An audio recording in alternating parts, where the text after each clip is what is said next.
What's up, guys? Sauceman MMA here. Also, before the video starts, I just want to say if my voice sounds funny, it's because I am a little sick right now.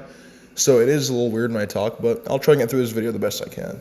Anyway, Charles Oliveira versus Illia Topuria. Big fight coming up next week. Or next month, I'm sorry. But big fight coming up nonetheless. And I've seen a lot of stuff online where the betting odds for Illia Topuria are shockingly minus 345 to Charles is plus 275.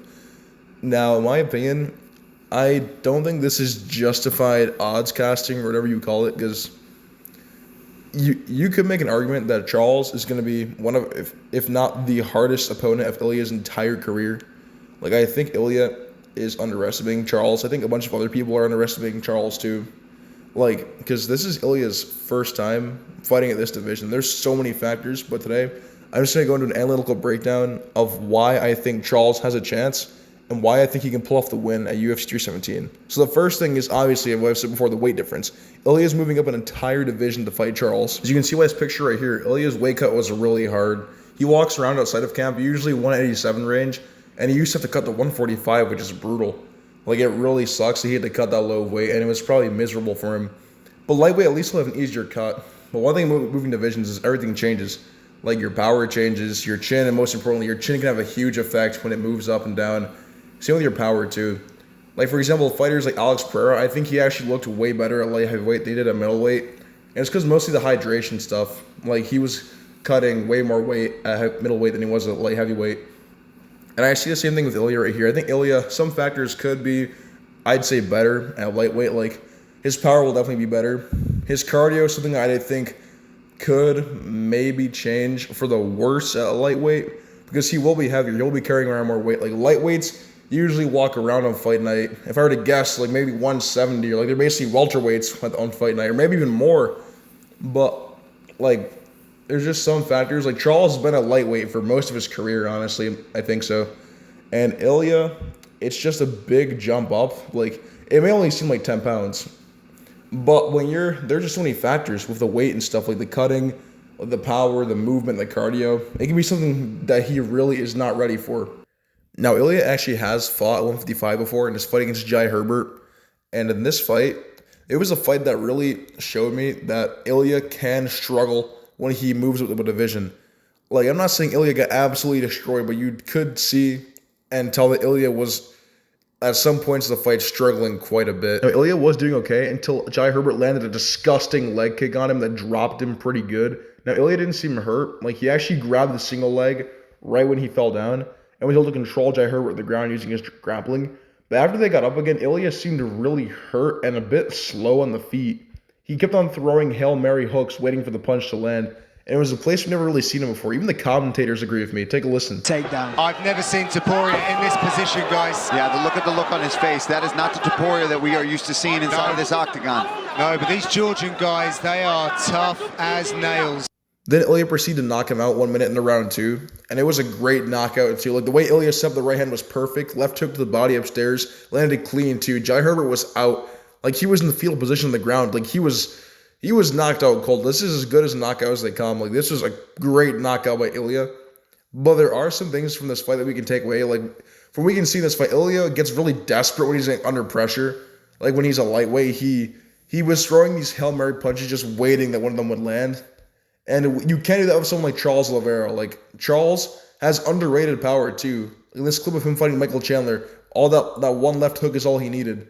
And then just drops Michael Chandler and finishes him. Illia throws these wild hooks against Charles. Charles will clip him, and he will finish him.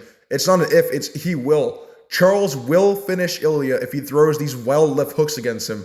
You cannot be offensively bad against someone like Charles. In the Justin Gaethje right here, see how Charles and Gaethje are exchanging blows, and Charles just throws this right hook and drops him. Then immediately goes to take Gaethje's back and then finishes him. Like, this could happen against Illia. If Charles is to win, I could definitely see it like this. I could see Illia throwing a hook, missing, and Charles just beams him with a right hand and gets his back.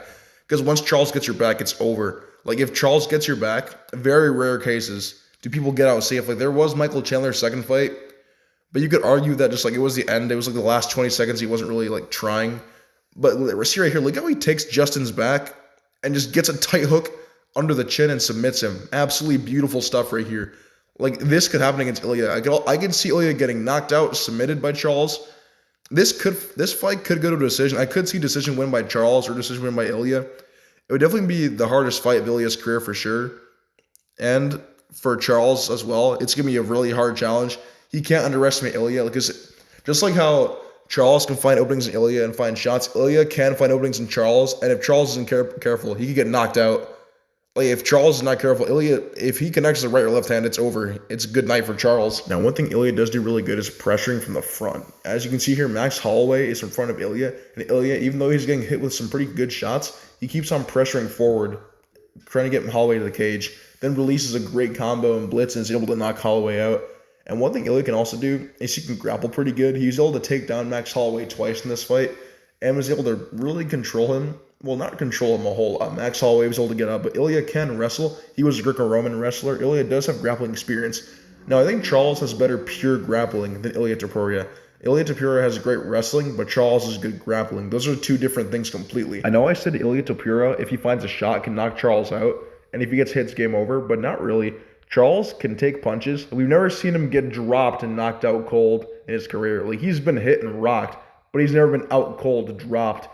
So I think Charles can take punches, but he should, in this fight, he should keep his hands high and just try and throw oblique kicks. Because we saw in the Max Holloway fight that he had great success oblique kicking Illia. He was able to stop him from pushing forward. He was able to push him backwards and actually delay some combos he was trying to throw. So what I think Charles needs to do to win this fight is just kick the oblique and just try and keep his hands up. And just when you see openings, just take them. But don't be too overextended or too committed, because if he slips up, Illia will find opportunities and will potentially finish and or knock him out. Now, that being said, if this fight goes to a decision, I can see it being potentially one of the most violent fights in the entirety of the UFC. Like, you have someone like Charles and someone like Illia, two people who are just willing to just throw everything and just go to absolute war in the cage.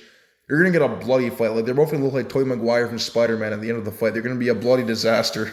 Like, they're both going to be, if this goes to a decision, which I could see this fight going into a decision, like, these two are going to be absolute, just beating up bloody disasters when the fight's over. I could see it too, because we could see a scenario where Charles and Illia don't really throw much. They could be scared of each other's power. Like, Illia could be scared of Charles' grappling, and Charles could be scared of Illia's grappling, so they don't really exchange a whole lot. We could see more of just like a point fighting match, but I don't think that's going to happen. I think they're both going to go in there and just go to absolute war, not like the Sean Strickland BS he says, where it's like, all right, okay, guys, we're going to go to war. It's going to be a great show. And he puts on a snooze fest and almost makes you fall asleep. Overall, this is probably my second most anticipated fight for the year, other than Khamzat versus Dricus, which I'm actually more excited for Khamzat versus Dricus than this fight, because it's just so interesting to see Khamzat and Dricus fight. Like, two people who have completely different styles. Like, Khamzat just this crazy wrestler who go out and just maul you, and Dricus is this goofy guy who will use Looney Tunes maneuvers mid-fight. But I'll do a breakdown of Dricus versus Khamzat later on.